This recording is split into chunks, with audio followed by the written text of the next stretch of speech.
More than 1,000 homeless people walk the streets of Horry County every day. I'm Allison Floyd. And I'm Tim McGinnis. One of the groups we often don't hear about are teens and young adults. A third of those homeless are ages 16 to 21. It says the only local drop-in center catered to this age group. News Channel 15's Lindsey Theis has spent the past 3 months with some of those young people homeless on the streets of Myrtle Beach, and she shares their stories in part one of her special report, If These Streets Could Talk.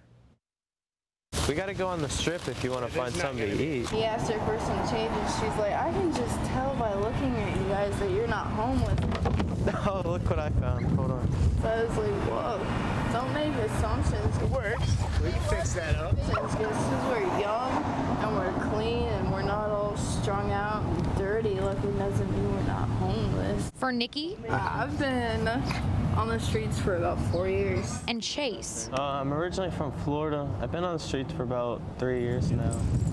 Myrtle Beach has been home for just a few weeks. I lived in like behind 4 different abandoned hotels. For Dennis, a few months. We got a room for a little while, and I camped in the woods a little bit. Like many street youth, they've all had reasons for leaving home. I don't know my dad, but my mom, yeah, I guess, yeah. She broke her back. That's when I dropped out of school. Sleep in the pool? Last night we slept right over there. Right here. They prescribed her some OxyContin or whatever, and so she got addicted to opiates and stuff. So it's a pool pump house. Pretty much just trying to find somewhere that I like. You can see in there. Where I was in New York, it's not. I don't like it there. It's pretty much just a trap. Either you're gonna go broke or you're gonna go to prison, and I don't want either of those. So. Oh, I got involved with some bad people, and then he came along and kind of rescued me, I guess you could say. And then they rescued the third member of their family, their dog, Whiskey. Look at him, he's so cute. Good boy. Instead of 4 walls, This is where we keep all of our stuff. a bed, A big comfy sleeping bag. or a bathroom. Oh, and toilet paper. Now you gotta be able to wipe. The three have been staying behind different abandoned hotels It's dirty, but you know, you gotta do what you gotta do. for nearly 2 weeks on Ocean Boulevard. So down in here is my old house, and this is my skylight. Yeah, but yeah, it's pretty sick in there. It's gnarly. I cleaned it out all myself and stuff. And there's a lot of black widows in there when I first went in there. But yeah, it's a 4-star hotel. As for money, I'm holding a cardboard sign that says something ridiculous on it. Yeah, we usually write really funny signs because I don't humor know. works. I mean, I feel better using humor rather than giving someone a pity story. and food, I bet that trash can's got something in it. they rely on other people. Check it out. I'm just trying to find something to eat. Most of their little cash goes towards whiskey. I'll see you guys in the morning then. All right, we'll see you later. All right, brother. David Polinsky helps run Project Lighthouse, the area's only drop-in shelter catered to this age group. Last year, he says 538 street kids dropped in. About half of them are what most people consider traditionally homeless, living like these three. Bang. That's what I used to do. Good boy. With Myrtle Beach sitting, roughly 800 or so miles between the East Coast's real hot spots for homeless youth, which, you know, New York City, obviously, and then southern Florida down in the Keys. They have a huge population of street kids down there, and we're smack in the middle of it. It's my baby boy. For Dennis, who's originally from New York, That's a good one right there. his journey has a hidden motive. I would rather be there for him and stuff, but I mean, I don't think where he's growing up right now is a good place for him. He's on a mission to find the right place to raise his 2-year-old son. He's not growing up yet, but when he does, I don't want him to grow up where I grew up. And I don't want him to do what I do. So for now, they travel, searching for something better. You can only kick it on the concrete for so long before your bones can't take it anymore. Now, the last time I spoke to that group, they were heading to Tampa, Florida. Tim and Allison, Dennis, the boy who you saw at the end of that story, says that he's still looking for that perfect place to raise his 2-year-old son. Wow, incredible that people are living so close to us in those kind of conditions. Yeah, absolutely. Just a powerful story there, Lindsey. And tomorrow night, you have the stories of even more teenagers living who are homeless. Yes, we talked to 4 local area street kids, and we also gave them small cameras of their own. So the footage you're going to be seeing is not only stuff that we shot with our cameras, but stuff that they shot as well. Great. Great job. Thanks so much, Lindsey. Thanks, Lindsey. When you think of someone who's homeless, what image comes to mind? Would you be surprised to learn that a third of the area's homeless are ages 16 to 21? Last night, News Channel 15's Lindsey Theis introduced you to young people living on the streets. Tonight, we meet a different group of homeless, those who actually have a roof over their heads. She also gave them small cameras to document those moments when our cameras couldn't be there. And here's part 2 of If These Streets Could Talk. I'm Mona and I'm 21. I'm Richard, I'm 21. I'm Fish, I'm 22. Hi, I'm Clover. They might look like any average college-aged kid. It keeps us more grounded because we're not worried about who's walking the red carpet at the Grammys. But for them, In the past 2 years, I've probably lived in 12 different places. 8 to 10 places. For our household, we have 8 people at any given point in time right now.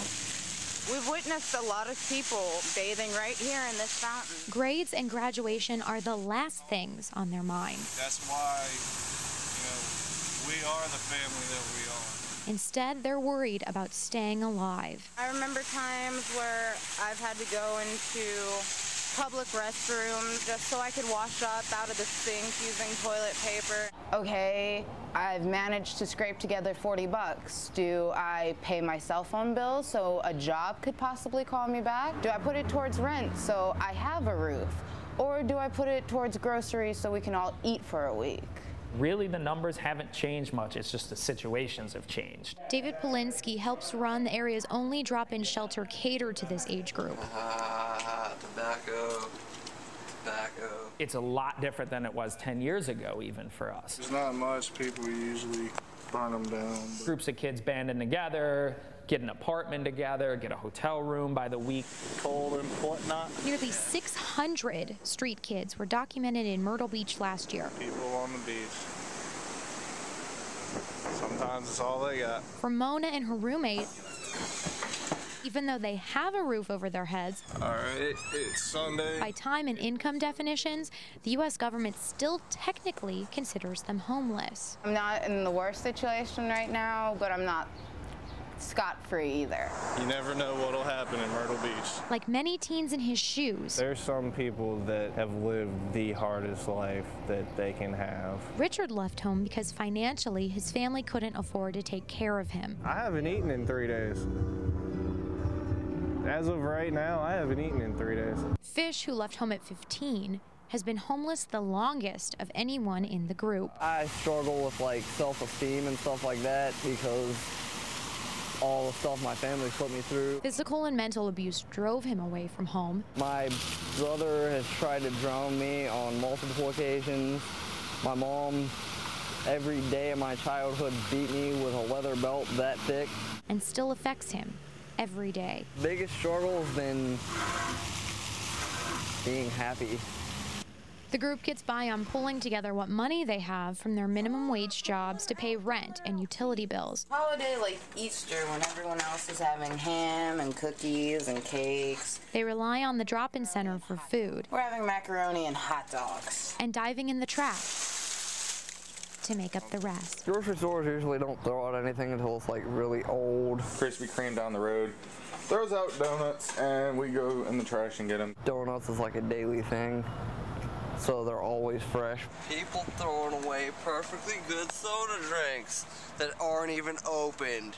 Look at that. They all have dental problems. My teeth have really been hurting lately, like for the past 4 days. Do you feel like you guys hold off on taking care of your health because you can't afford it? Extremely, yes. And even if it is cheaper, going to a shelter is out of the question. If you write down the address of the shelter, I've seen employers look at your application and put it in the trash. So for now, they walk everywhere, Anywhere from 50 to 60 avenues a day. then leave the streets to their crammed living spaces, hoping they'll make their bills and not go back to this. My dream is just, one day at the end of all of this, I'll be able to look back and I'll be happy with everything that's happened.